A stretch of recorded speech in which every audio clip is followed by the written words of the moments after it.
Enquanto você assiste a este vídeo, seu corpo está impedindo que a vida entre em colapso.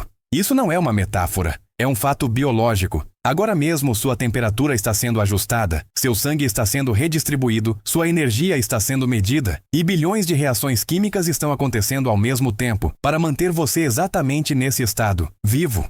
A pergunta não é por que isso acontece, a pergunta é como isso consegue acontecer sem parar. Existe uma ideia muito comum de que o corpo humano busca estabilidade, mas essa ideia está errada. A vida não é estável, ela é instável por definição. A cada segundo, o ambiente muda. A temperatura externa varia, a demanda de energia sobe e desce, emoções alteram hormônios, o cérebro muda prioridades. Se o corpo fosse um sistema fixo, ele não sobreviveria por muito tempo. O que mantém a vida funcionando não é estabilidade. É a capacidade de responder rapidamente ao desequilíbrio. Na biologia, esse processo recebe o nome de homeostase. Mas não pense nisso como manter tudo igual. Pense como um sistema que aceita o caos e trabalha constantemente para não ser destruído por ele. A vida só existe porque o corpo está o tempo todo corrigindo erros. Quando você sobe uma escada, sua respiração muda. Quando fica em jejum, seu metabolismo muda. Quando sente medo, seu coração acelera. Nada disso é falha. Tudo isso é ajuste. Se esses ajustes parassem por alguns minutos, a vida simplesmente deixaria de existir. E o mais impressionante é que você não precisa pensar em nada disso. O corpo faz sozinho. A vida continua funcionando porque existe um sistema silencioso, automático e extremamente preciso que reage antes que o colapso aconteça. E para entender esse sistema, precisamos descer um nível mais fundo, para dentro do próprio funcionamento biológico. Para entender como a vida se mantém, precisamos entender quem faz esses ajustes e como eles acontecem. Para entender o que mantém a vida funcionando, é preciso abandonar a ideia de controle central e começar a pensar em coordenação constante. Não existe um botão principal mantendo tudo em ordem. Existe uma rede de sistemas que se observam, se corrigem e se ajustam o tempo todo. Imagine dirigir um carro em uma estrada cheia de curvas. Você não vira o volante uma vez e solta. Você corrige o tempo inteiro, um pouco para a esquerda. Tudo o que mantém a vida funcionando no corpo começa em uma escala que você nunca vê. Antes de existir órgão, tecido ou sistema, existe a célula, e cada célula é um pequeno sistema tentando não entrar em colapso. Dentro dela, nada é estático. Íons entram e saem, moléculas são quebradas e reconstruídas, energia é produzida e consumida o tempo todo. Para uma célula continuar viva, ela precisa manter equilíbrio químico, elétrico e energético ao mesmo tempo. Se esse controle falha por alguns minutos, existe uma ideia muito comum de que o cérebro é o chefe do corpo.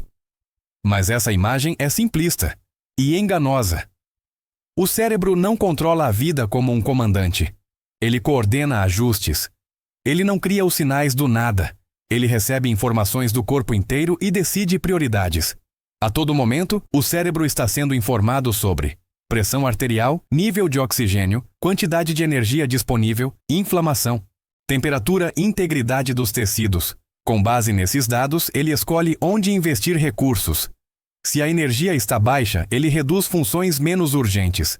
Se há ameaça, ele prioriza sobrevivência e resposta rápida. Se o ambiente está seguro, ele libera recursos para crescimento e reparo. Cansaço não é falha, é uma decisão biológica. Fome não é defeito, é um pedido de energia. Dor não é punição. É um sinal de proteção.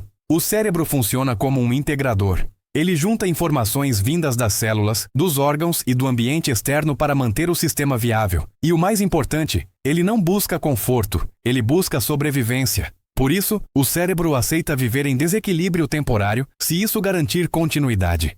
Ele tolera estresse, privação de sono e sobrecarga por um tempo, desde que o sistema não entre em colapso imediato. O problema é que esse tempo não é infinito. Quando o cérebro passa tempo demais compensando, ele começa a normalizar o estado de alerta. O que era exceção vira rotina, o que era ajuste vira padrão. E quando isso acontece, o corpo continua funcionando, mas em modo de desgaste.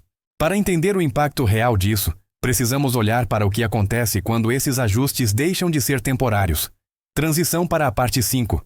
Porque todo sistema que sobrevive ajustando demais, um dia cobra esse ajuste. A vida continua funcionando porque o corpo aceita pagar preços invisíveis. Enquanto tudo parece normal por fora, ajustes silenciosos acontecem por dentro. O corpo redistribui energia, reduz reparos, atrasa processos de regeneração e mantém sistemas operando no limite aceitável. Isso não é um erro, é uma estratégia de sobrevivência. O problema surge quando o que deveria ser temporário se torna permanente. Quando o corpo passa tempo demais compensando, ele começa a perder margem de segurança. Pequenos desequilíbrios deixam de ser corrigidos com eficiência. O sistema ainda funciona, mas com menos folga. É assim que a vida continua por anos mesmo sob estresse, privação de sono, alimentação irregular e pressão constante.